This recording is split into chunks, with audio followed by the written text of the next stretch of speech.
Assalamualaikum warahmatullahi wabarakatuh. Selamat siang anak-anak ibu semuanya. Apa kabarnya hari ini? Semoga dalam keadaan sehat walafiat. Hari ini ibu memperkenalkan diri, nama Rian Sari, yang akan memberikan materi MPLS pada hari ketiga. Dengan materi kita adalah mengenai wawasan kebangsaan.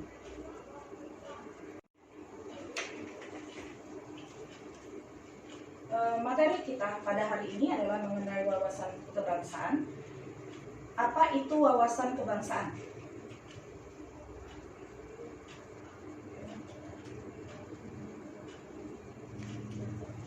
Wawasan kebangsaan berasal dari bahasa Jawa. Itu kata wawasan berasal dari bahasa Jawa. Mawas artinya melihat, memandang, atau menjadi kata wawasan diartikan cara pandang atau cara melihat. Sedangkan kata kebangsaan berasal dari kata bangsa, di mana menurut Kamus Besar Bahasa Indonesia tahun 2002, berarti kelompok masyarakat yang bersamaan asal, keturunan, adat, bahasa, dan sejarahnya, serta berpemerintahan sendiri.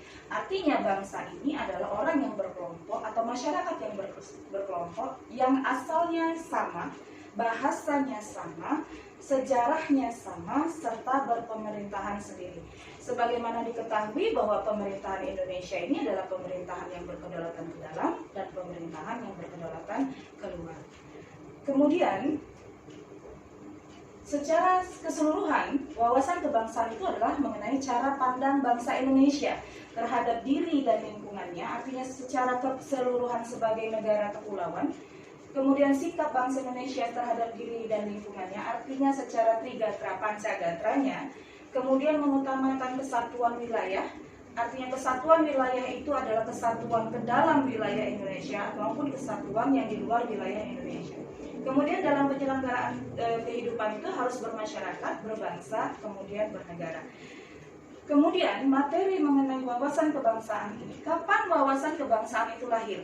Wawasan kebangsaan lahir ketika bangsa Indonesia berjuang membebaskan diri.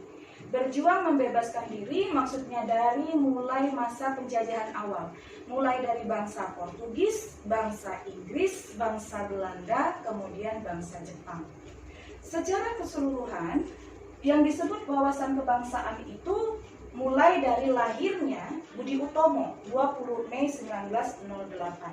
Ini masa pertama pengembangan dari wawasan kebangsaan. Lahirnya Budi Utomo itu karena adanya gerakan pemuda yang ingin Indonesia itu menjadi negara yang merdeka.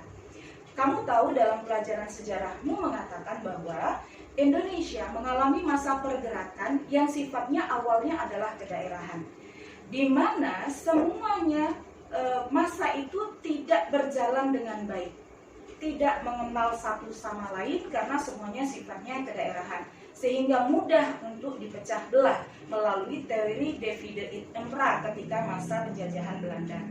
Maka dengan lahirnya Budi Utomo diharapkan timbulnya semangat persatuan.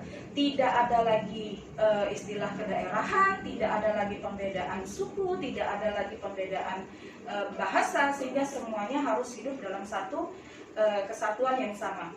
Kemudian lahir Sumpah Pemuda 28 Oktober 1928.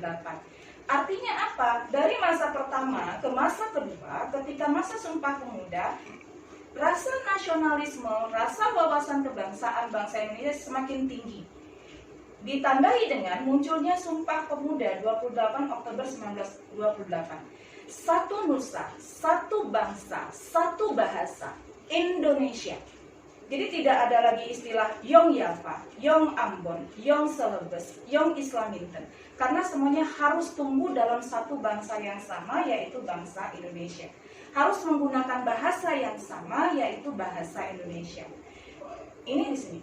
Tonggak akhirnya adalah ketika terjadinya proklamasi kemerdekaan Republik Indonesia 17 Agustus 1945, di mana secara keseluruhan peperangan yang sifatnya kedaerahan berganti menjadi semangat nasionalis, kemudian tumbuhnya wawasan kebangsaan yang luas, mengakibatkan bangsa Indonesia ingin merdeka, kemudian mencapai kemerdekaan itu tanggal 17 Agustus 1945.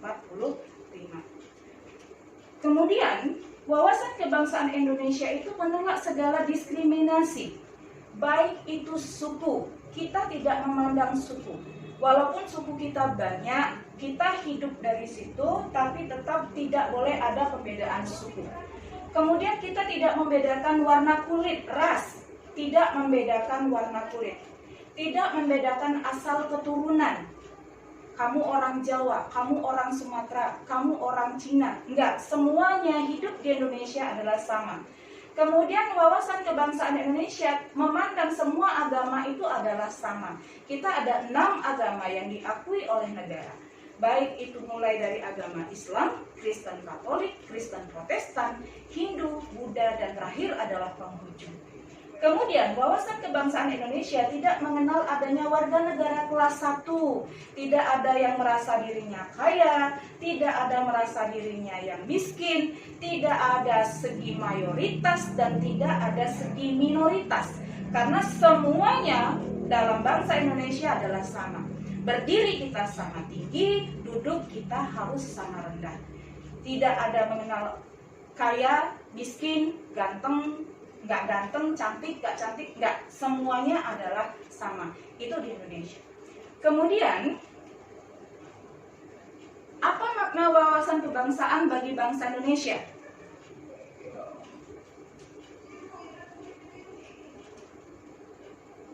Satu, wawasan kebangsaan itu mengamanatkan kepada seluruh bangsa agar menempatkan persatuan, kesatuan, serta kepentingan keselamatan bangsa negara di atas kepentingan pribadi dan golongan. Artinya apa? Kita harus tumbuh rasa persatuan dan kesatuan. Tidak harus cinta terhadap suku boleh, tapi tidak boleh berlebihan. Kemudian yang kedua, wawasan kebangsaan itu mengembangkan persatuan Indonesia sedemikian rupa sehingga azas Bhinneka Tunggal Ika dipertahankan. Apa artinya? Bhinneka Tunggal Ika adalah berbeda-beda tapi tetap satu.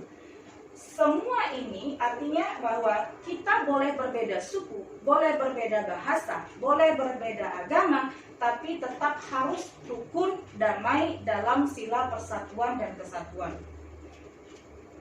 Kemudian, wawasan kebangsaan tidak memberikan tempat bagi patriotisme yang licik.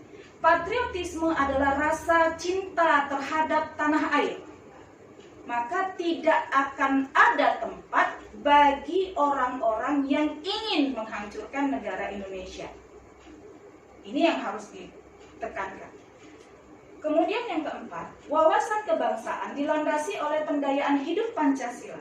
Bangsa Indonesia telah berhasil melinti dalam menjalani misinya di tengah-tengah tata kehidupan dunia. Maksudnya apa? Berdiri kita, berjalan kita, bernafas kita adalah dengan Pancasila. Hidup kita diatur dengan Pancasila. Dalam kehidupan bernegara, dalam kehidupan bermasyarakat, dalam kehidupan dunia pun harus berlandaskan kepada Pancasila. Kemudian yang kelima, Negara Kesatuan Republik Indonesia yang merdeka, bersatu, berdaulat, adil, dan makmur. Sesuai dengan bunyi alinea keempat Undang-Undang Dasar 1945. Kemudian untuk alinea kedua Undang-Undang Dasar 45. Kemudian untuk mewujudkan bangsa yang maju, mandiri, sejahtera lahir batin, sejajar dengan bangsa lain yang sudah maju. Artinya apa? Kita harus bergerak. Kita harus maju supaya kita bisa berdiri sama dengan bangsa lain. Kemudian ini adalah nilai dasar wawasan kebangsaan. Ada 6. 1. Adanya penghargaan terhadap harkat martabat manusia sebagai makhluk Tuhan yang Maha Esa. Manusia itu sama. Harkat derajatnya sama.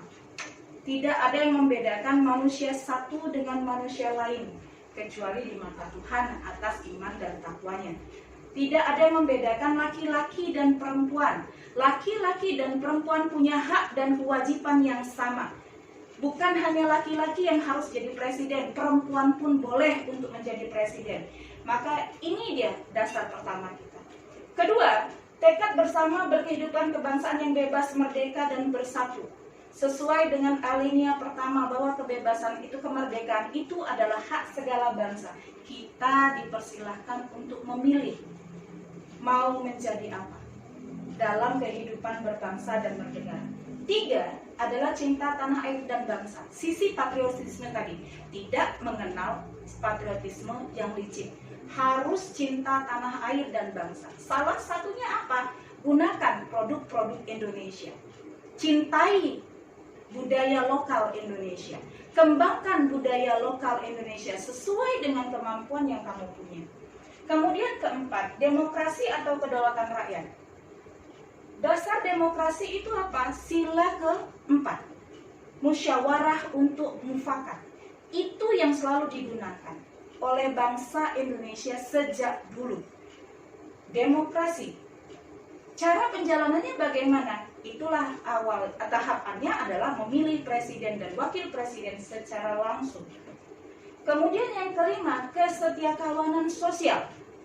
Semua kita adalah sama. Tidak kaya, tidak miskin dipandang negara adalah sama. Kemudian yang keenam adalah tujuan hidup kita, masyarakat adil dan makmur. Maka inilah dia bahwa wawasan kebangsaan Indonesia mengakibatkan kita harus tumbuh. Kita harus bisa maju biar sejajar dengan bangsa-bangsa yang lain. Demikianlah materi Ibu pada hari ini. Bila ada yang kurang berkenan, mohon maaf. Saya akhiri dengan wabillahi taufiq wal hidayah. Wassalamualaikum warahmatullahi wabarakatuh.